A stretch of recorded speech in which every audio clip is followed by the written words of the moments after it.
দাদার ছিল মেলা, বাবার ছিল অল্প, আর আর্জেন্টাইন ফ্যানদের তাদের আছে শুধু গল্প।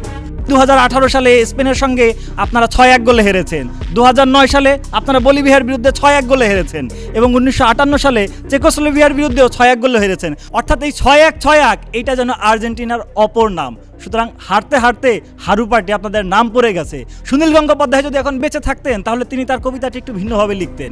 33 বছর কেটে গেল, কেউ কথা রাখেনি, কিন্তু এখন তিনি লিখতেন 36 বছর কেটে গেল, আর্জেন্টাইন ফ্যানদের ধৈর্য শেষ হয়নি।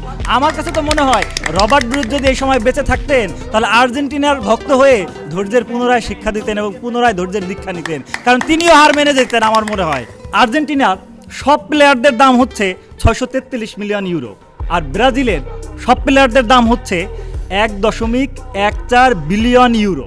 সুতরাং বোঝাই যাচ্ছে তারা সেরা। আসলে আমরা কেন ব্রাজিল করে জানেন? কারণ নই আমি ফাজিল, তাই আমি ব্রাজিল।